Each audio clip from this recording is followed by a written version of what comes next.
Annyeonghaseyo, this is meowmurai. Let's continue our game of Despera Drops running on Nintendo Switch 2. 世界を革命してみせましょう。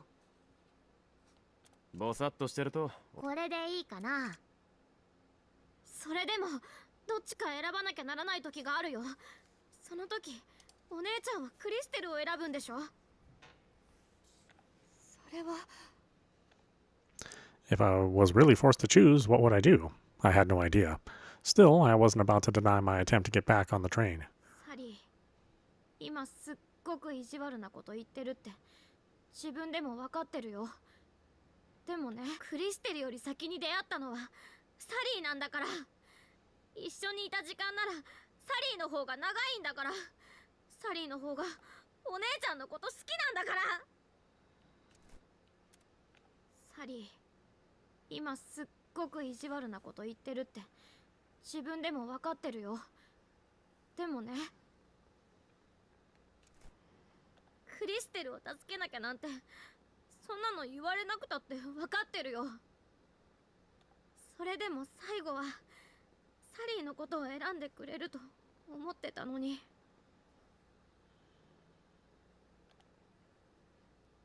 サリー、それにクリステルはチャンセラーの娘なんでしょ。ならほっといても平気じゃん。全然平気じゃってどうしてサリーが知ってるの？クリステルがチャンセラーの娘だったことは列車の中で知ったことなのに。お姉ちゃんのインカムに繋がらないからスマホにハッキングして通話状態にしといたんだよ。勝手に通話状態にしたの？だってお姉ちゃんが心配だったんだもん。助けたからいいじゃん。どうしてサリーが責められなきゃいけないの？責めたつもりじゃ。クリステルにはパパがいるもん。ならいいじゃん。サリンチはパパもママも出て行っちゃったのに。Huh? お姉ちゃんはチャンセラーの娘じゃないんだからどうなるかわかんないじゃん。実際連れ去られるところだったんでしょ。サリーにはお姉ちゃんしかいないんだよ。それなのにどうしてサリーを置いていこうとしたの？サリー頑張ったんだから褒めてくれてもいいじゃん。なんで褒めてくんないの？なんで怒るの？サリー悪いことしたの？バカ！お姉ちゃんのバカ！サリー、喧嘩なんてしたくないのに。お姉ちゃんなんて大嫌い！ With a violent shake of her head, the girl burst into tears. Her face was contorted in such pain, it was like she'd been cut with a knife. 違う。嫌いじゃないよ。好きだから嫌だったんだもん。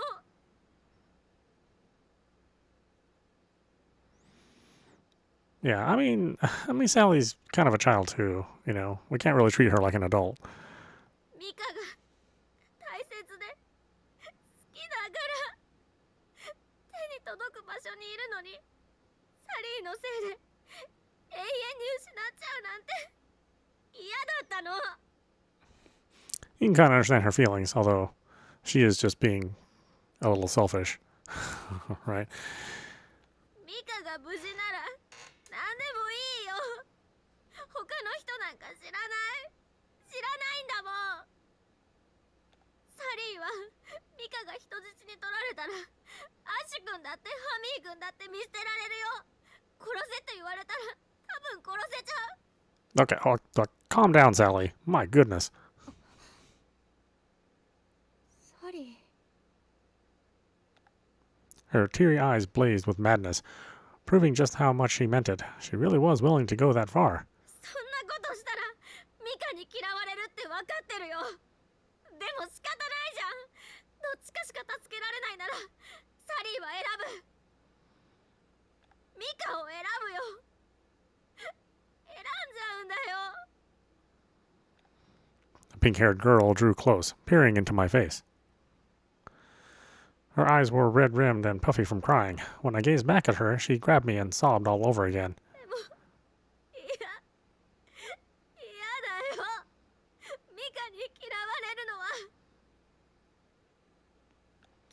れたくない。嫌われるなんて死んでも嫌。でも助けられない方がもっと嫌なんだよ。サリーだって本当はクリステルを助けたかったよ。でもサリーじゃお姉ちゃんを助けるだけで精一杯なんだもん。だからミカに嫌われるって分かっててもミカを助けることを優先することしかできなかったんだよ。サリー。 The girl crumpled into a crying mess as I stroked her back.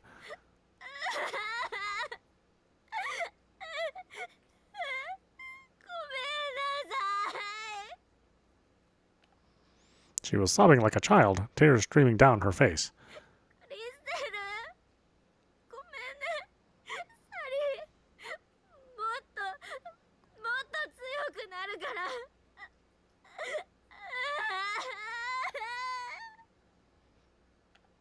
Her cheeks shone with fresh tears as she apologized to Crystal for failing to save her. Like she said, as much as she wanted to come to her rescue, she had to choose between the two of us. And in spite of her choice, I tried to run back into the lion's den. Without any kind of plan, I trampled on Sally's feelings to try and save Crystal. ごめんね、サリー。 I mean, it's natural to prioritize a child's life over an adult. Adult can take care of themselves. I caressed her hair as she clung to me even tighter. お願い、ミカ。サリーの前からいなくならないで。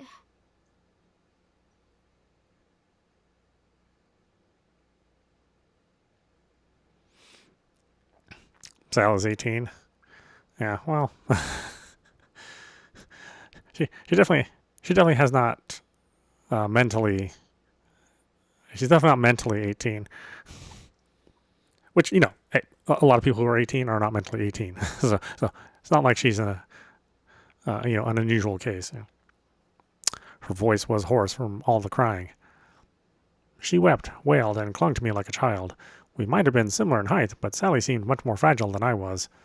If anything, Mika is like way older than her age, mentally older. She was a delicate work of glass that could shatter with the lightest touch. I needed to protect her. Though Sally was much younger than me, she always helped me out. Wait. It dawned on me that I actually didn't know how old she was, and I had to wonder. ねえ、約束してサリーとずっと一緒にいるって。うん、分かった。約束する。ずっと一緒にいるよ。勝手に危ないこともしない？うん、気をつける。ごめんね、サリー。助けに来てくれてありがとう。 Yeah, I guess that's also true. Mika had to grow up fast. Yeah. I continued combing my fingers through her hair. Eventually, she looked up. She rubbed her tear-stained face with both hands, smiling shyly. サリーこそごめんね。いきなり怒っちゃって。私こそごめんね。せっかく助けに来てくれたのに。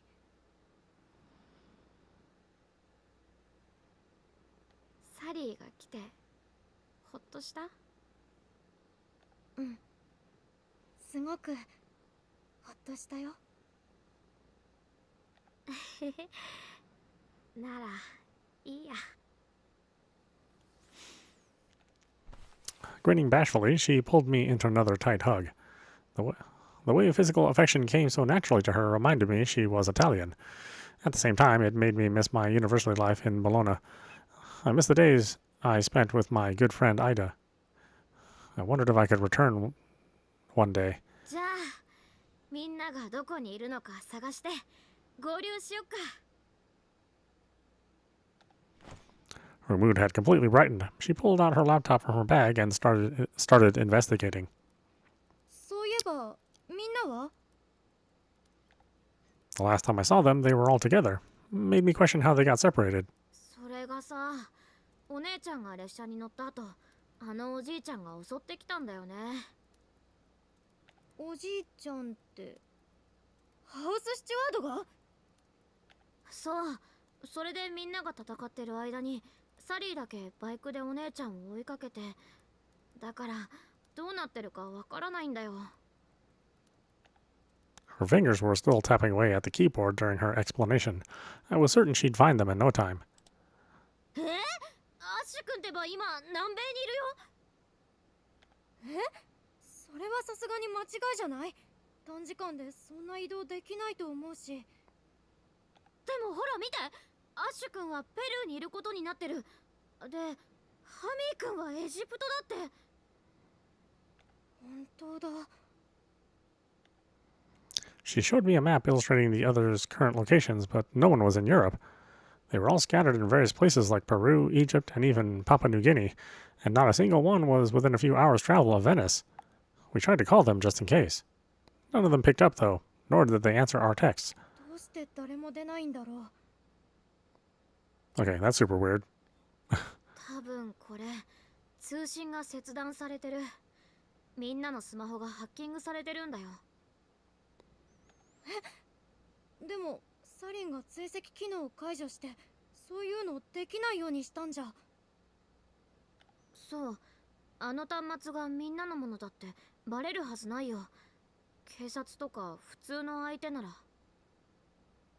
サリーレベルのハッカーがやってるんだと思う。多分王冠を盗めって電話してきたあいつじゃないかな。The person who called us back then was Concertmaster.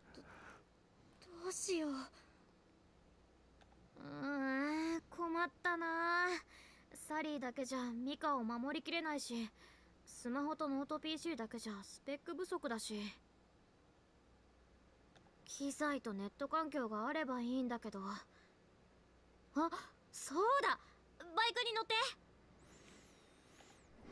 Having come up with a solution, the pink-haired girl climbed onto the bike. Her sadness and gloom from earlier were nowhere to be found. I got into the sidecar, relieved to see that she'd stopped crying. Yeah, she threw quite the fit. The place Sally took me was a village called Chiosa. こっちこっち。あっちに川があってね。山の上には有名な修道院があるんだよ。Sally strode through the village without hesitation. She seemed well acquainted with the place. それでね、階段がすっごく長くて、いっつもサリー行くとき泣いてたんだよ。そうするとパパがおんぶしてさ。ってことはサリーもしかしてこの町に来たことがあるの？来たことあるっていうか、サリーここで育ったんだよ。言わなかったっけ？聞いてないよ。As it turned out, this was her hometown. Sally tugged me by the arm as she slipped down a narrow alley. お墓、あの山の上にあるせいでしょっちゅう登ってたんだけど、サリーってばほんと嫌がってたんだよね。でも頑張ってお墓参りに行くと美味しいお菓子食べさせてもらえるから、サリーは頑張って登ってたんだよ。Sally walked at a steady pace as she reminisced. The wavy-haired girl then stepped into a 4-story apartment building in the downtown area. Oh, new illustrations. Atile, Chiusa. August 1st, 2028, 2012, Tuesday, Sally's Hideout. Chiusa.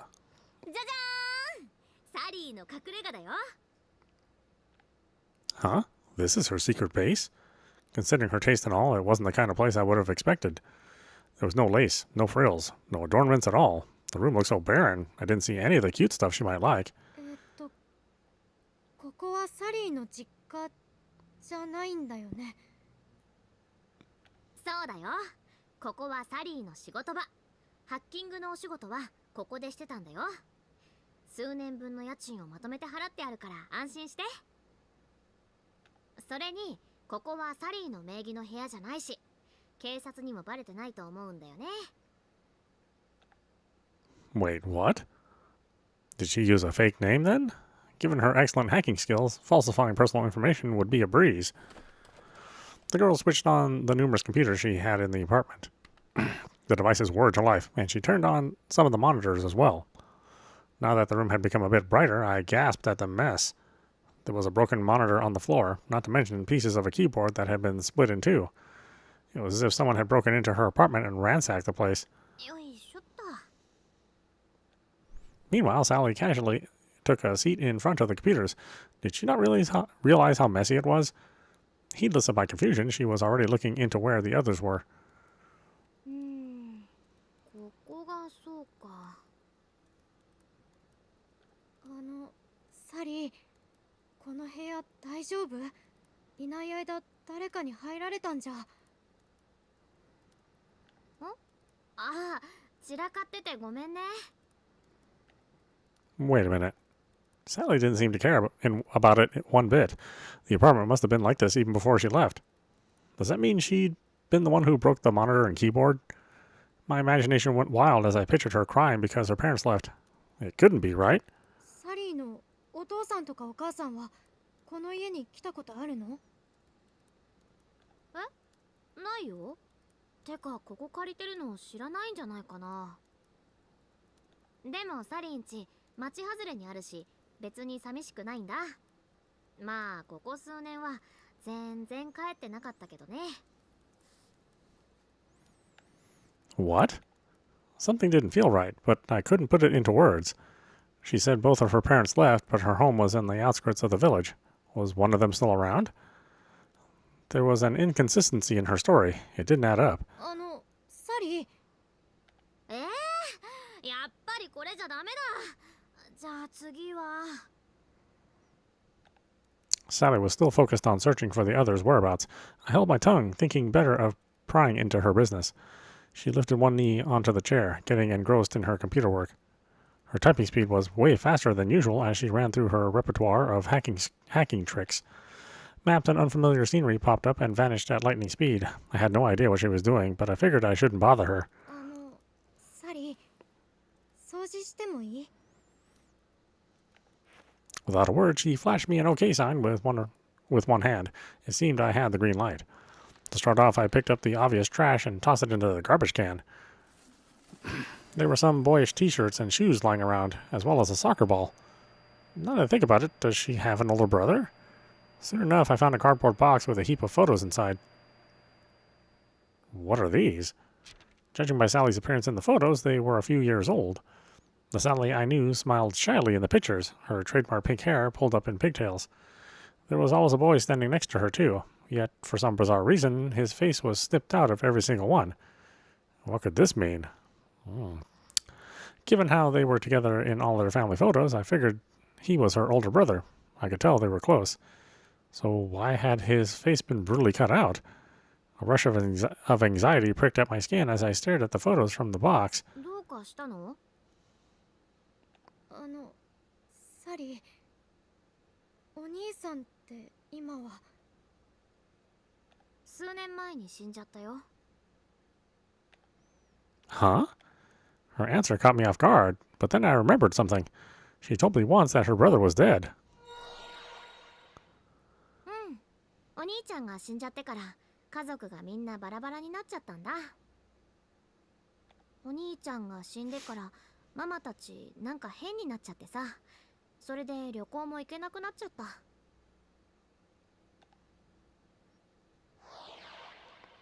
That begged the question, why would she cut out the face of her deceased brother? 仲悪かったの？サリーはお兄ちゃんのこと嫌いじゃなかったよ。 Her eyes were still glued to the screen when she answered, so I couldn't see her expression. ああ、またダメだった。もうなんで？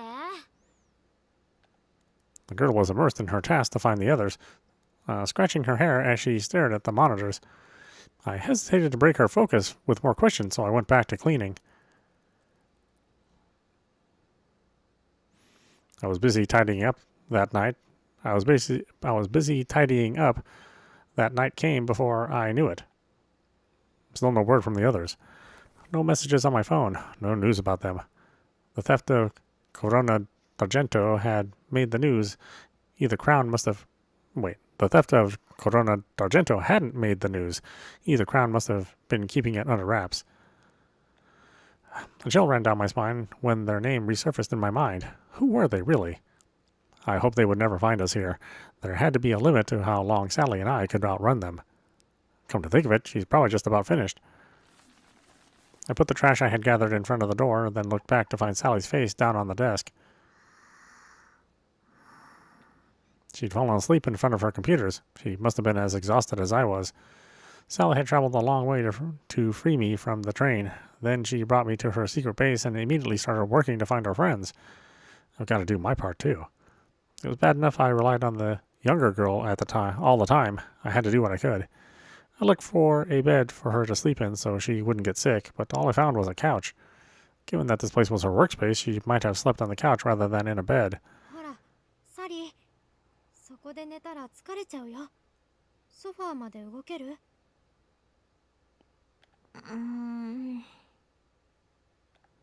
She was still half asleep. I leant her on my shoulder and carried her to the couch. Except she grabbed my skirt and practically slumped into my lap. Her lips curled into a pleasant smile as she went right back to snoring. Sally. Even in her sleep, she gripped my skirt like a spoiled child. Maybe it was her parents leaving her and her brother's death that led her to act this way. Imagining her spending time alone in this place sent a pang through my heart. I didn't know if I could replace her family, but I was glad to be by her side when she was feeling lonely. I do wonder what's up with those photos, though. There was something off about the fact that she kept all those photos even though they were damaged. She could have just thrown them out if she hated her brother, but she said she didn't. Who cut them out then? Her parents didn't know about this place. Did Sally do it herself? Let's say she did do it. For what reason then?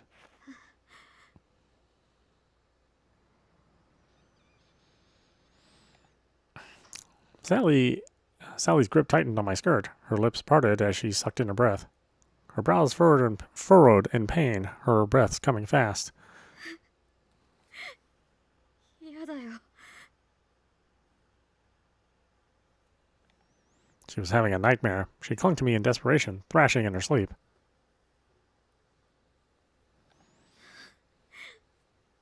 嫌だ。待って、サリー。こんなの。サリー？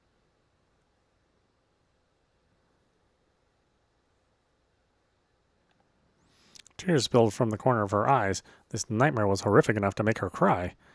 I cradled her head, hoping to soothe her, though I made sure our hands didn't touch.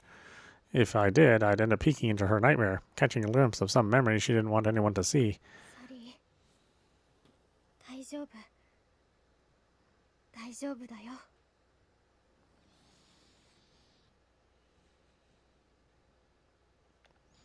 I rubbed her back, willing my touch to convey that I was there for her. Thankfully, her breathing calmed little by little. Her body heat traveled through the spots where we connected. Perhaps I was the one who'd been craving warmth. My eyelids grew heavier, and by the time Sally stopped groaning in her sleep, I had dozed off. Her pleasant memories flashed through my dreams like vibrant scenes projected from a spinning lantern. お兄ちゃん待って。足疲れた。もう、だからママのとこで待っててって言ったのに。だいたいサリー、サッカー観戦に興味ないだろ。それでもお兄ちゃんと一緒にいたかったんだもん。仕方ないな。ほら、荷物貸しなよ。持ってあげるからさ。やったー！お兄ちゃん大好き！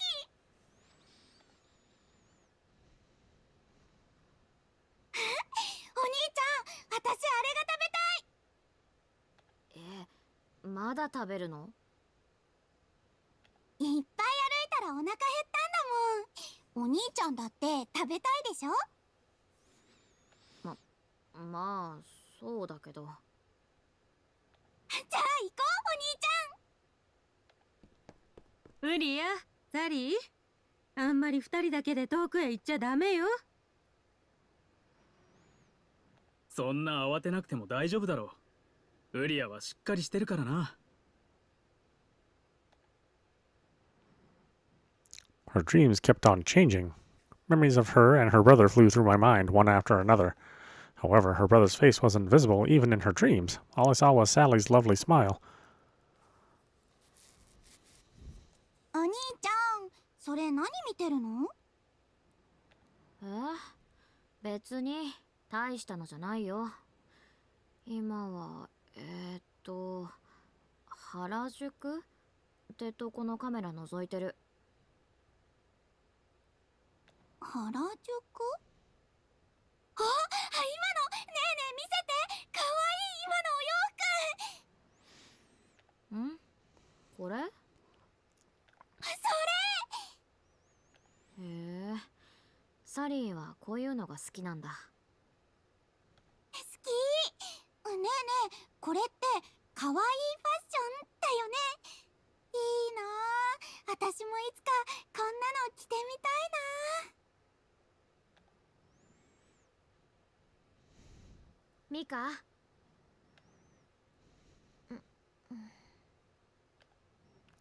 I opened my eyes to find Sally staring straight at me. She looked older than the one in my dream. おはよ Huh? I didn't realize I had fallen asleep. The pink-haired girl was no longer resting on my lap. We'd switched positions at some point. Beautiful purple eyes peered down at me. Something felt off, just like yesterday. Before I could parse it, Sally glanced up. すっかり寝ちゃったね。ミカ大丈夫？っ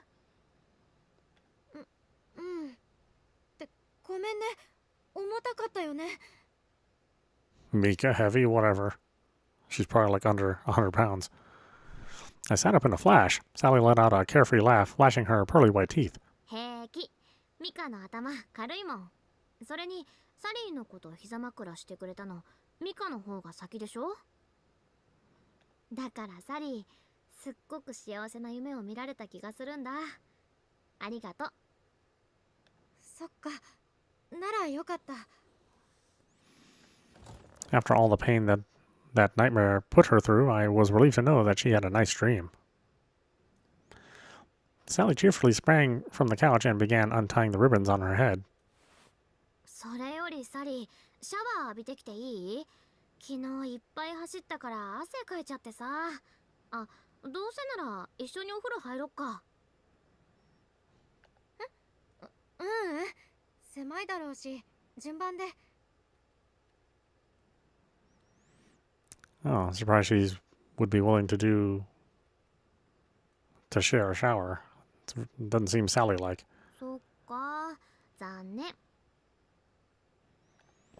The girl peeled off her clothes as she rushed to the bathroom, her loose waves bouncing as she went. While she showered, I put some snacks I'd found last night on her desk. They were brightly colored sweets Sally must have bought. I should have gone shopping for ingredients yesterday. The only thing in the small fridge were a few energy drinks. While the apartment had its own kitchen, it was basically a storage room now. I doubted she'd ever cooked here. I could easily imagine her living off sweets and delivery every single night. あー、さっぱりした。 Sally didn't bother putting on clothes as she walked out of the room, drying her hair. She was naked from the waist up.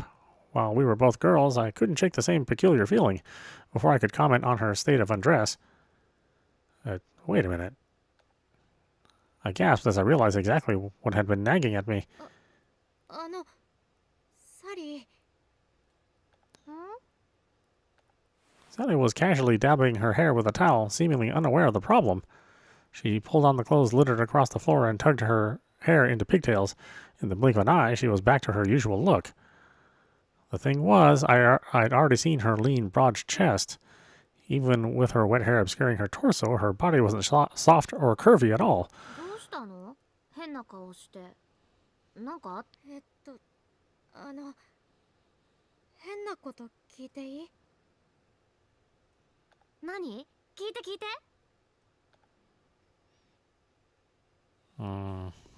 You're pretty fit, aren't you? Well, actually, here, why don't we save? In case that's the wrong answer. I think it's the right answer, though. サリーって結構力持ちだよね。何かスポーツとかしてたの？ I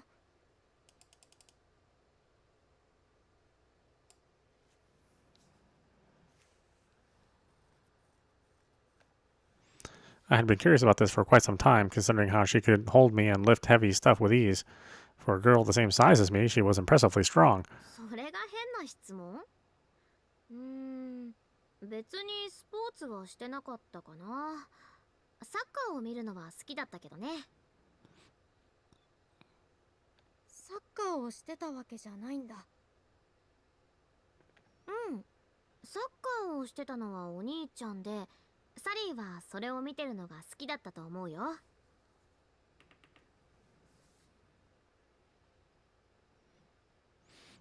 Yeah, yeah. I mean, they were giving us hints that she's not who she says she is for quite a while now. So, but let's see what the actual explanation is.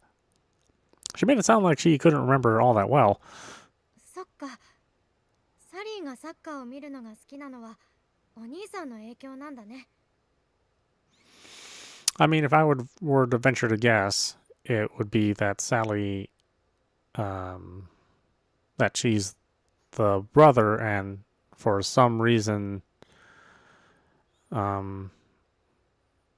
maybe his sister, the real Sally, had died because of some accident. Maybe he caused it, or maybe something happened, and then that sort of broke his brain, and he decided to be Sally instead of being himself. I mean, that's my guess, just based on what we've learned so far about it. うん、そうだよ。まあ、お姉ちゃんよりは力持ちだから、困ったことがあれば、いつでもサリーが助けてあげるから安心してよ。Yeah, yeah. It's also possible she never had he never had a sister, but his memories are, like, all of his memories are him looking at his sister, right? That's why you never see his face in your memories or your dreams. Sorry. Although I never see, although sometimes I see myself in my dreams. So I don't know how accurate that is. You know what I mean?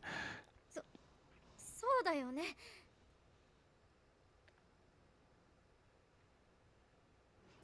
Thinking back, she wouldn't have asked me to join her in the bathroom if that was her big secret. She emerged from the bathroom half naked, acting casual. If she were really a boy dressing the way she was, surely she would tread more carefully. Yet she wasn't acting cautious or considering her every move. I must have been seeing things. じゃあ私もシャワー借りていい？どうぞ。She applied a serum on her skin, behaving like usual. Convinced it was just my imagination, I jogged off to the bathroom. But even after taking a hot shower, I couldn't get the sight out of my mind. それで、朝ごはんなんだけど、どうしようか。Once I returned from the shower, we discussed what to eat while munching on the snacks in front of us. サリーはいつもどうしてたの？サリー、昼は寝てて、夜にお仕事してたから、あんま朝ごはんって食べてなかったんだよね。そうなんだ。そういえば昨日の作業でみんなの居場所って分かった？ Yeah, they probably do need to change clothes. Although, unlike with Rami there, they didn't go into the river. So at least that's better. それがさ、全然ダメなんだよ。はあ、また今日も一日調べ事。I never imagined there would be things even she couldn't find. It had me worried, and I'd wondered whether the others were in danger. でも、一日頑張るためには、美味しいご飯を食べないとね。ってことで、朝ごはん買いに行こう。あ、そういえばサリーが好きだった美味しいパン屋さんが近くにあるんだった。行ってみよっか。The girl rose from her seat and headed towards the door. Before she reached it, someone knocked from the other side. Is it Crown? Nervous, I glanced at Sally. While I doubted anyone from Crown would bother knocking, it could be a trap to throw us off. If they saw us, things would get real bad real fast. I scanned the apartment, searching for an escape. Unfortunately, there were no real windows. And even if there had been, we were up against Crown here. We couldn't escape them alone. Oh, right. There should be a small window in the bathroom. Considering our sizes, we should be able to squeeze through. But before we could get to the bathroom, the lock clicked and the door swung open. Oh, it's these two. That's right. I'd completely forgotten about them. While the people standing at the threshold weren't from Crown, I wasn't exactly thrilled to see them. They were the Europol investigators, Inspector Dulce and Officer Noel. なんでおじちゃんたちここにいるの？大人を舐めちゃいかん。確保するぞ、ノエル。はい。やだやだ、お姉ちゃん先逃げて。The younger girl boldly rammed into Officer Noel, only to immediately get caught. はい、確保。ちょっと離してよ。 Slung over his shoulder like a little kid or a cat, Sally couldn't move. これ、暴れるんじゃない。大人には逆らわない方がいいよ。そういうことだ。分かったら諦めて投降しなさい。No way. They were going to put Sally in prison. What if Crown killed her on the way there? They could make it look like a normal accident, like what happened to those car drivers. サリーを離して。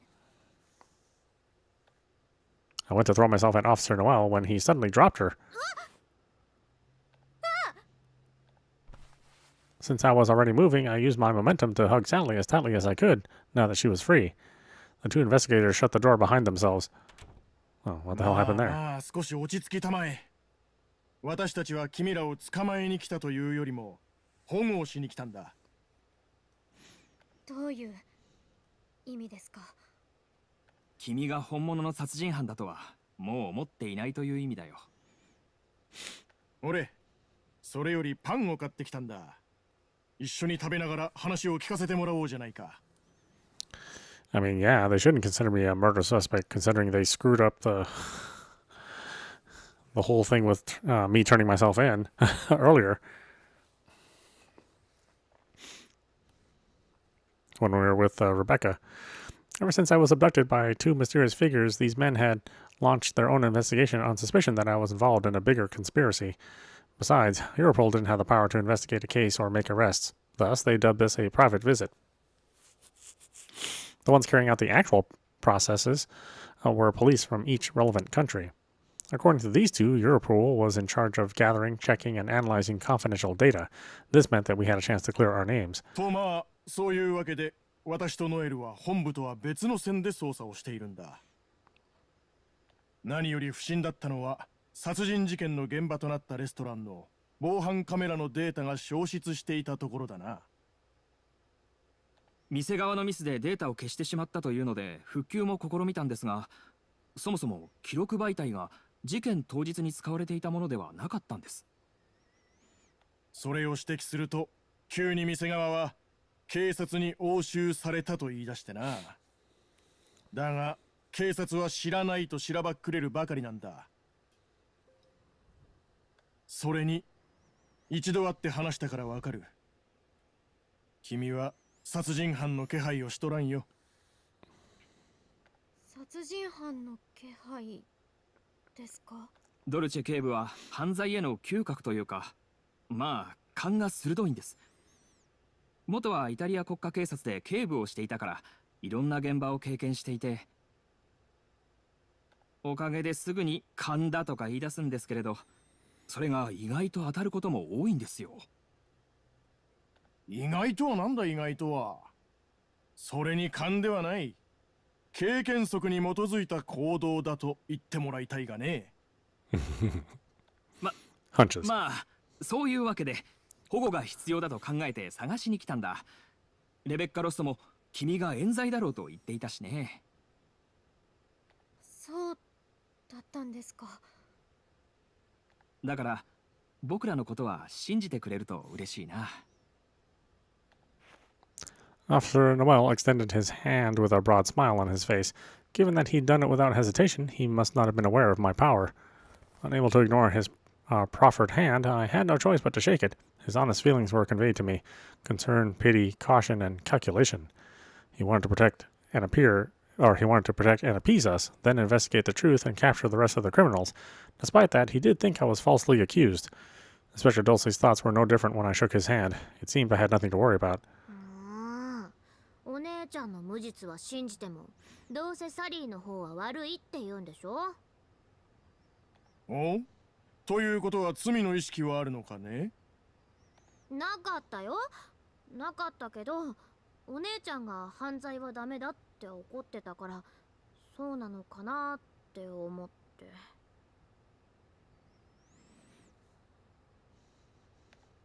Sally pouted, sulking. Although she didn't understand the essential elements of a crime, she was convinced she'd done something so bad based purely on my reaction. まあ確かに無罪方面とはいかないね。それは天峰さんもだ。冤罪だと信じているとはいえ、これまでの逃走中にやった行いは十分に犯罪だ。That's right. Well, we're not guilty of 私からし murder, てみたら指名手配犯だ。but we are guilty of plenty of other things. はあ、サリーだから見つかんないよう気をつけてたのにどうしてここにいるって分かったの？ここは行方不明になっている君のお兄さんが借りている部屋だろ。もしかしたらと思って見張っていたんだ。Huh? My heart skipped a beat when I heard the word missing. It was different from what Sally told me. So he's missing, not dead? I was about to ask them to elaborate, but I refrained after seeing Sally's change in expression. I'd never seen her make such a face before. It was so quick, I almost thought it was a trick of the light. She quickly returned to her normal self, puffing out her cheeks. でもどうしてこのタイミングで来たの？この部屋人がいるってバレるはずないのに。インフラは全部古いからネットで監視できないし。いや、実はこのアパートのオーナーがつい最近スマートメーターを導入したんだよ。それでもしも電力が使われたらすぐにわかるようモニタリングをしていたんだ。ここのアパートそういうことをしない古いとこが気に入ってたのに。いや、今時スマートメーターを導入していないアパートの方が珍しいからね。オーナーも気を利かせたんだと思うよ。はあ、なんで勝手に交換しちゃうかな。そうだと知ってたらスマートメーターも細工してたのに。ノエルはサイバー情報犯罪系の専門家だからな。この手の情報収集は得意なんだ。私と違ってな。ドルチェ警部は現場主義というか嗅覚頼りですからね。まあおかげでなんとか2人にたどり着けてよかったよ。欧州警察にしてやられるとかなんか超悔しい。ま、とにかくだ。保護が必要だと思ったのは確かだが、我々も犯罪者を見逃すほど甘くはない。だから仲間の居所を教えてくれれば多少は処分を有利にしてやってもいい。It was a plea deal. I hesitated. Last time was offered one, I figured I'd take it so I wouldn't be a burden. Things were different this time. I didn't know where they were or if they were safe. Who knows? One of them might have been in serious danger. We could find the others with their help. ちょっとおじちゃん、サリーたちにみんなを売れって言うの？そんなの絶対。いえ、協力します。 Sally's eyes widened at my response. お姉ちゃんなんで？でも条件があるんです。私たちが仲間の居場所を調べるのにお二人にも協力をお願いしたいんです。 Sally's eyes lit up in an instant. Clearly she was in favor. The girl flashed a toothy grin, staring pointedly at Officer Noel. ノエル君ってサイバー情報犯罪系専門なんだよね。ん？まあそうだけれど。ってことはサリーと同じようなことしてるけどまだみんなを捕まえられてないんだ。確か欧州警察ってヨーロッパ全域のセキュリティカメラの映像を管理してたよね。あれ使っても見つけられないんだ。犯罪者が何を。ノエル、子供相手にムキになるな。ですがドルチェ警部、我々に協力を求めるということは、君たちも仲間がどこにいるのかわからんのだね。わからないっていうか見つからないだけだよ。She was getting riled up. それ同じことじゃないのかい？うわー、何その勝ち誇った顔。なんかすっごくムカつくよ。まあまあ、そういうことならば協力し合って探し出そうじゃないか。ドルチェ警部、何を？君たちも他の連中を心配しているのだろう。我々のデータを使ってでも探したいぐらいにな。ならば利害も一致している。ノエル、サリー君と協力して一緒に調べてみてくれ。しかも僕がやるんですか？君の得意分野だろ。それはまあそうですが。じゃあノエル君、サリーの助手になってね。いや、そこは逆では。じゃあカメラ映像からみんなを見つけよう。おう。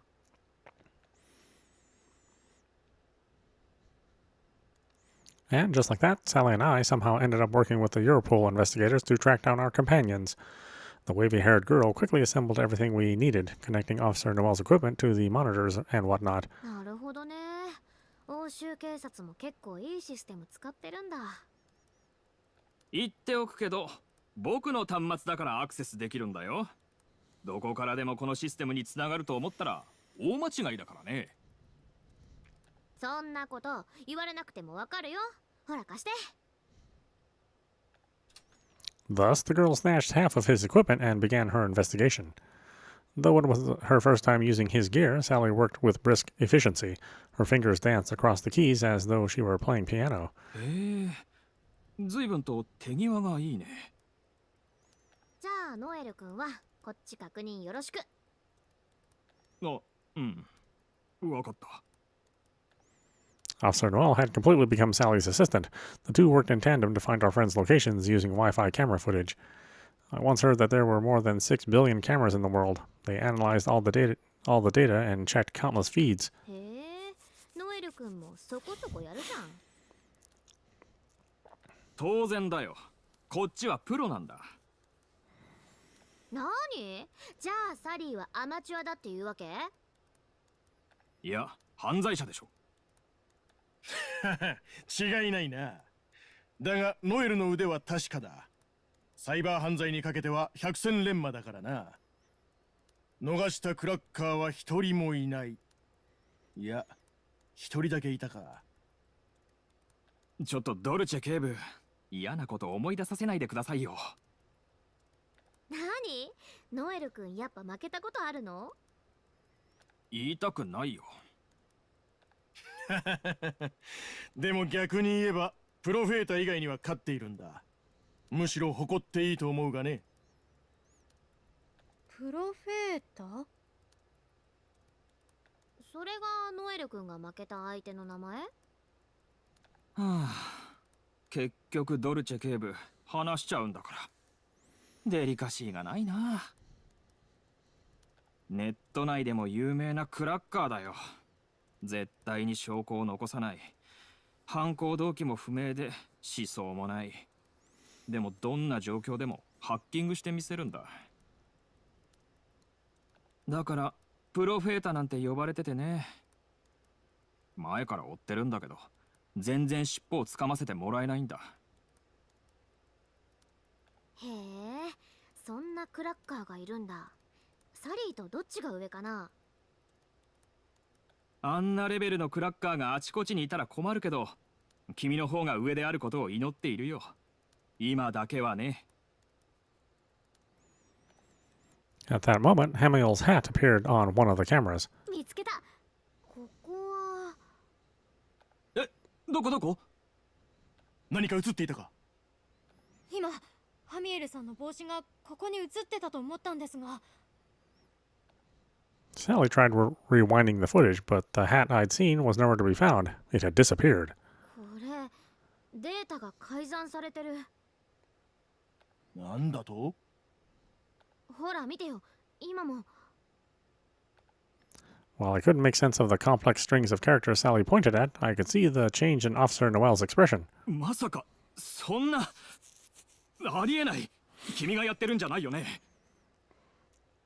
サリーがやるわけないじゃん。ほら見てよ、サリーが触ってないのにどんどん書き換わっていくよ。おいノエル、何が起きているんだ？何者かにリアルタイムでヨーロッパ全域の監視カメラの情報が書き換えられているんです。